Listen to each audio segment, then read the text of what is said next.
والذين يقولون ربنا اصرف عنا عذاب جهنم إن عذابها كان غراما إنها ساءت مستقرا ومقاما صدق الله العلي العظيم اللهم صل على سيدنا محمد وعلى آل سيدنا محمد كما صليت على إبراهيم وعلى آل إبراهيم إنك حميد مجيد اللهم بارك على سيدنا محمد وعلى آل سيدنا محمد كما باركت على إبراهيم وعلى آل إبراهيم إنك حميد مجيد.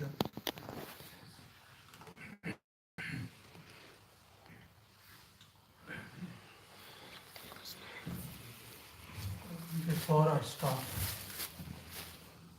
explaining these verses which I have recited before you, I would humbly ask all of those who are in the masjid at this very moment to please come and join us in this circle of tafsir.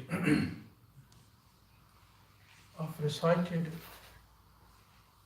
few verses from Surah Al-Furqan. And in these ayat karima, in these verses, Allah subhanahu wa ta'ala is mentioning the traits and the habits and the good qualities of His favored servants, His righteous and His pious people. 13 habits have been mentioned in these last verses of Surah Al-Furqan of the favored servants of Allah subhanahu wa ta'ala. Allah subhanahu wa ta'ala has given the title to these servants of Ibadur Rahman, the servants of Rahman, the most merciful, which means that Allah subhanahu wa ta'ala is saying that these servants who have possessed these qualities are my servants, they are mine. You know, when you say he's mine, meaning, they're very close to me. He is very close to me. So Allah subhanahu wa ta'ala has given the title of honor to these slaves of His by saying Ibadur Rahman. Now another question arises in the minds, why did Allah say Ibadur Rahman out of His all those blessed names? 99 names He has, and out of 99 names He has chosen the name Rahman. He could have said, Ibadullah or any other His name. But Allah subhanahu wa ta'ala is saying Ibadur Rahman, the slaves, servants of Rahman, the most merciful. The reason is Allah subhanahu wa ta'ala is giving a hint here. Those who have these qualities, they should always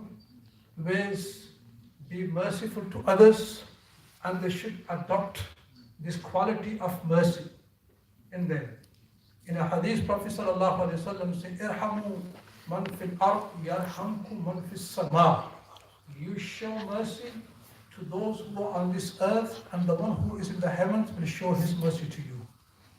So Allah subhanahu wa ta'ala, the foremost quality of these favored servants of Allah is mentioned in the Quran here is ibad, that they are slaves of Allah subhanahu wa ta'ala. Who is a slave? Slave is the one who obeys his master. and he does everything according to the command and the will of his master.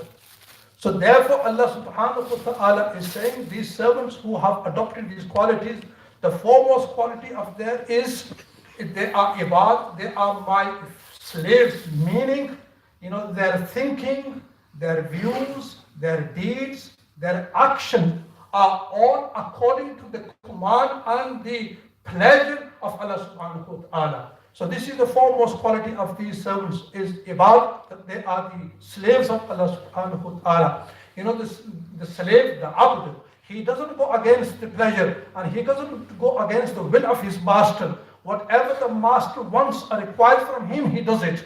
So a true slave of Allah subhanahu wa ta'ala is the one who does everything according to the will of his master. So this is the foremost quality is that they are abd, they are the slaves of Allah subhanahu wa ta'ala. Slave, abd is the singular of ibad is the plural of abd, meaning the abd means slave and ibad means the slaves. So Allah subhanahu wa ta'ala is saying they are the true slaves of Allah subhanahu wa ta'ala, meaning everything of that is according to Allah's will.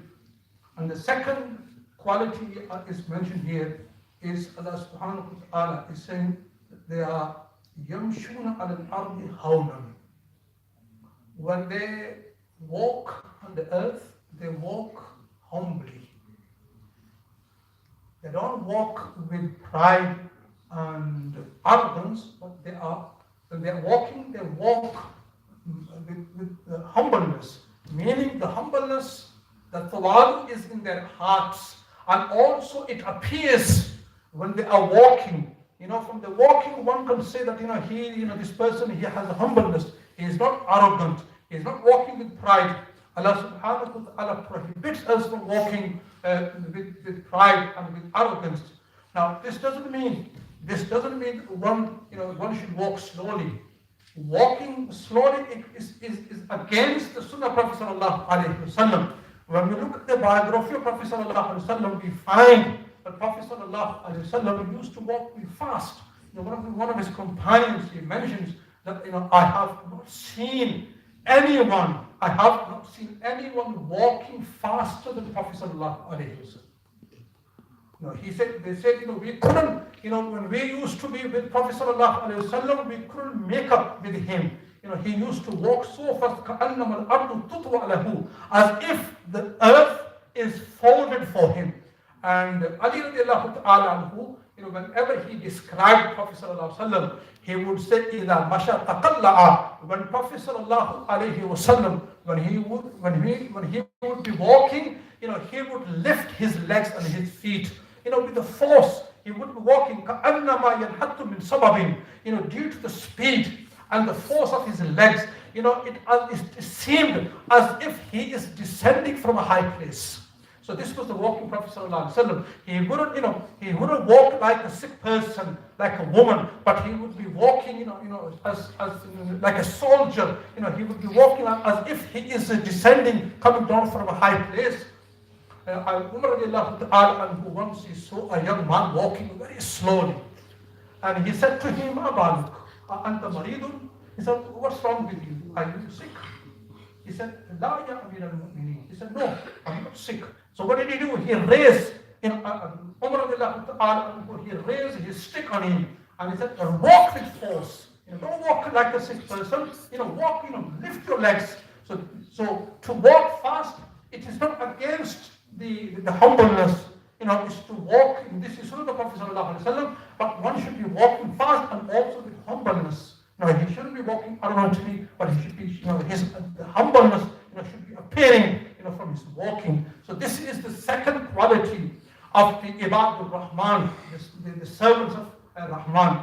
And the third quality is mentioned here, where the khatabahum al-jahilun qalu salama. Allah is saying, when the ignorant people speak with them, when they speak with ignorant people, how they speak rudely, and the Ibad al-Rahman, what they do, they speak with them gently. They don't answer them back. Here Allah is saying when they speak with with the ignorant people. What does it mean? A person with no knowledge? No, it means when they speak with a person, who is acting like an ignorant person. The person sometimes he is rude. He could be knowledgeable. Sometimes a person, he is acting like an ignorant, but he might be a knowledgeable person. Therefore, they say, whenever someone is committing a sin, at that very moment, no matter how knowledgeable he is, at that very moment he is classed and regarded as an ignorant. When a person is committing a sin, even if he's a scholar or if he's a very knowledgeable person, but at the time of the committing of sin, he will be regarded as ignorant. Why? Because for that very moment, he forgets the consequences of the sin. What's going to happen? The punishment which Allah subhanahu wa ta'ala has placed on this sin, and the punishment that Allah has appointed and fixed, he forgets and it goes out of the mind. So therefore, this person who's committing sin, he is known as the ignorant person. He is a jahil. So Allah is saying, when these Ibad Rahman, when they meet a person who acts to them, rudely and ignorantly, they don't take a revenge, they don't be rude to him, they say a word of peace and they just pass by, they just walk away. They don't quarrel with them, they don't dispute with them, they just listen to them and they just go away. So this is the quality of Ibad Rahman. When somebody acts ignorantly to them, they don't reply, but they say a word of peace. The salam doesn't mean, they greet to them, they just say a word of peace and they just leave the majlis. And the third quality is mentioned here, which is the fourth one. Allah is saying, this is the fourth quality. They pass night in prostrating and in standing before their Lord. They spend the night, offering the tahajjud prayer. At night they are standing before Allah subhanahu wa ta'ala. Meaning that day and night, it's spent, in obedience of Allah subhanahu wa ta'ala. At daytime, they either they're preaching or they're teaching or they're doing something good. Even at daytime, even if you are earning, a lawful livelihood, you are in ibadat. You are in ibadat. There's a hadith that whosoever earns, a lawful livelihood, and on that day when he was working, all his sins will be forgiven by Allah subhanahu wa ta'ala. So to earn a halal, livelihood, it is ibadat. It is classed and regarded in the sight of Allah as ibadat and worship. So Allah subhanahu wa ta'ala is saying, Ibad Rahman, at daytime, they are either preaching, they are teaching, they are earning a lawful livelihood. At night time, when night comes, what to do? They stand before Allah subhanahu wa ta'ala, they offer tahajjud prayer. Abu Hurairah, the Abu Hurairah, many thousands of ahadiths have been narrated from by Abu Hurairah. On one occasion, he said to Prophet sallallahu alaihi wasallam, he said, Ya Rasulullah, إذا رأيتك طابت نفسي وقرت عيني. O Prophet of Allah, when I see you, I become joyful and cheerful. When I see you, I become joyful. وقرت عيني. By seeing you, my eyes gain coolness. And then he said to Prophet sallallahu alaihi wasallam, he said, Ambini and kulli shay'in. O Prophet of Allah, you tell me of everything. So Rasulullah sallallahu alaihi wasallam said to him, Kullu shay'in khulika min al-ma. Everything was created from water. Then he said, Qultu ya Rasulullah, akhbirni bi shay'in iza amiltuhu dakhaltu jannah. He said, O Prophet of Allah, please tell me something that if I do it, I become worthy of Jannah, and Allah subhanahu wa ta'ala admits me to paradise. So Rasulullah sallallahu alaihi wasallam said to him, At'im al-ta'ama, wa afshi salama, wa sil al-arhama, wa salli bil-layl, wa nas niyam tadkhulu al-jannata bi-salam. He said to him, look, At'im al-ta'am, feed others, feed the people. Now, feeding the people in this category, if you invite somebody to your house, if you invitation, give a dawah of food, this is also feeding someone. Or if you give someone, if you send your money to a poor person, destitute person, this is a feeding. Now, sometimes, in this country, especially in which we are, sometimes, we can't find a destitute person. What you should do, you should keep a jar at home, and every day, keep on, putting money in the jar. Or people think, sadaqah is only to the human beings. No, sadaqah can be given to the animals. When you feed an animal, you're giving charity. You're giving charity. You're giving sadaqah. Now, the easy way, to give a charity, give sadaqah to animals. You will find so many carts, wanting the streets. Feed them. You will see the birds flying. Feed them. This is sadaqah. The ulamas, the pious people, they say, when we give a sadaqah, and the person we give sadaqah to him, we want him to do dua for us. I heard the pious people say, when you're giving a sadaqah, when you're feeding an animal, even request the animal to make a dua for you. These animals, we see, they can't speak. The birds we see, they can't speak. The carts we see, they can't speak. The animals we see, they can't speak. But they comprehend what you say, and they make dua. One pious person, when he passed away, and Allah subhanahu wa ta'ala asked him, what have you brought for me?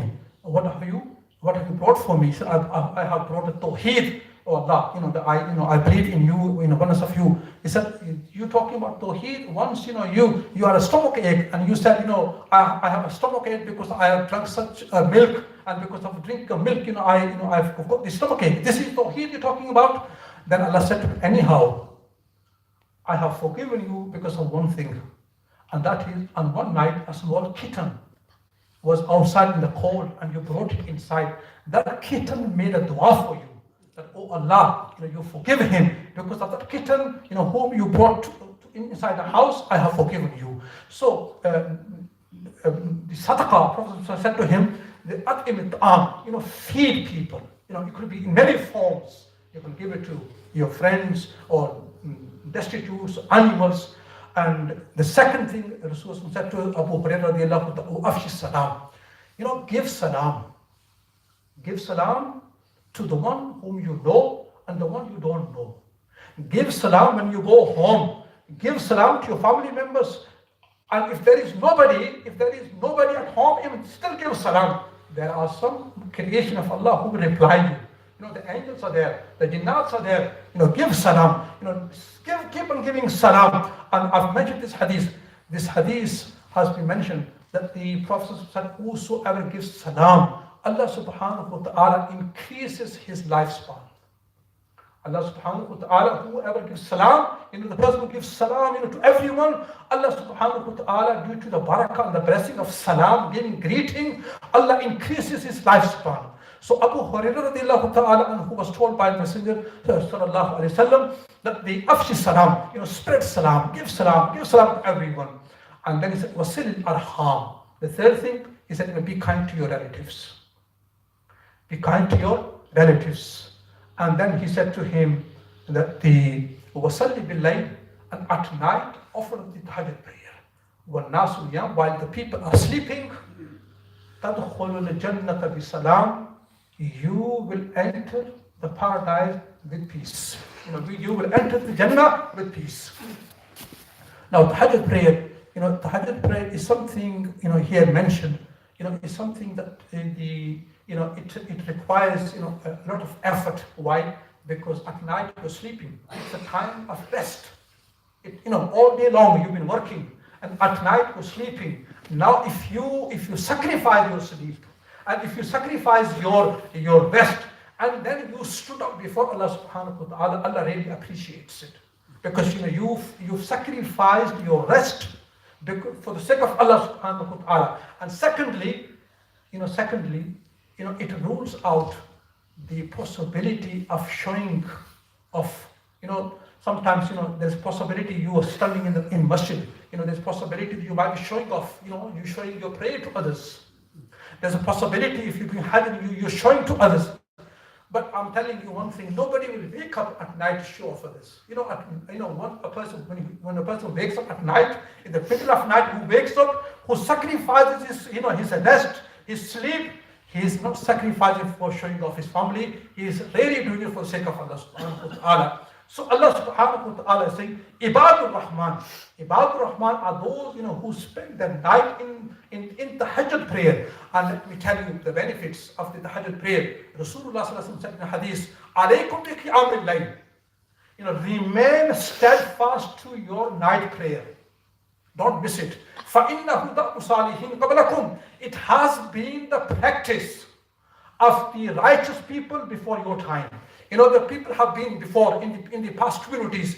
All the pious people used to offer the tahajjud prayer. And then he said, وَمَقْرَبَةٌ لَكُمْ إِلَى رَبِّكُمْ. It will bring you very close to your Lord. Tahajjud prayer will bring you very close to Allah subhanahu wa ta'ala. You will become a muqarrab. You will become very close to Allah subhanahu wa ta'ala. And the third thing Rasulullah said regarding tahajjud prayer, he said that the وَمَغْفَرَةٌ لِلسَّيِّئَاتِ. Allah subhanahu wa ta'ala will forgive your sins. It will become cause of your forgiveness. Allah will forgive your sins. And he said, وَمَنْهَاتٌ عَنِ الْإِثْمِ. It will, in a daytime, it will keep you away from the sins. This is the impact of the tahajjud prayer. It will keep you away from the tahajjud, from the sins. And also, وَمَطْرَدَةٌ لِلدَّاءِ عَنِ الْجَسَدِ. Everybody wants to stay healthy. And this is the fact. Nobody can deny it. I want to stay healthy. You want to stay healthy. Here is the remedy. And the remedy is, Rasulullah sallallahu alaihi wasallam is saying, "Matradatun lidda'i anil jasad." That the impact of tahajjud is, it will keep all the illness, sickness away from your body. You will remain healthy person. Allah subhanahu wa ta'ala will keep you healthy. So tahajjud prayer is something that has been practiced by all the pious people. And Prophet sallallahu alaihi wasallam, he said, the most virtuous fast after Ramadan is the fast of the month of Muharram. And the most virtuous and superior prayer after the obligatory prayer is the prayer of night, meaning tahajjud prayer. And in another hadith, Rasulullah sallallahu alaihi wasallam, he said that a moment in which Allah subhanahu wa ta'ala is very close to his slave is the moment of the last hours of night. Last hours of the night are the hours in which Allah subhanahu wa ta'ala descends to the first heaven. And there is a claim, a proclaimer makes a claim. He says, "Is there anyone on behalf of Allah? Is there anyone who wants to ask us? Is there anybody who wants to beg us? Is there anyone who is ill and he wants us to cure him? Is there anybody who is in difficulties? Is there anybody who is in need so that we can fulfill his needs and if we can fulfill his, if we can remove his difficulties?" At that hour, Allah subhanahu wa ta'ala is announcing, "Come, beg me, ask me. I'm here to forgive you. I'm here to fulfill your needs. I'm here to remove your difficulties." So the last hours of the night are very blessed hours. And Rasulullah said, in a night, Allah subhanahu wa ta'ala has placed a moment. If any believer, believing man or woman, if any man or a woman asks Allah subhanahu wa ta'ala, makes a dua to Allah subhanahu wa ta'ala in that very moment, his dua will be definitely accepted by Allah subhanahu wa ta'ala. So tahajjud prayer, it was the sunnah of the Prophet sallallahu alaihi wasallam. And let me tell you the number of rakats of tahajjud prayer. It is proven from the hadith. Rasulullah sallallahu alaihi wasallam, at the majority of the times he would offer 8 rakats. But also it is proven from the hadith, 6 rakats are also proven, 4 rakats are also proven. Meaning you can read 4 rakats, you can read 6 rakats of tahajjud prayer, you can read 8 rakats. The maximum is 8 rakats. Due to the circumstances, sometimes a person is on a journey, or sometimes a person is not well. So the minimum rak'at of tahajjud are 4 and the maximum rak'ats of tahajjud prayer are 8 rak'ats. So Allah subhanahu wa ta'ala praising his slaves, who stand at night, in the prayer, in tahajjud prayer before Allah subhanahu wa ta'ala, they make a dua, and there are so many other qualities. Inshallah, if Allah wills, in the coming majlis and circle we will mention, then we Allah subhanahu wa ta'ala accept our sitting here. Allah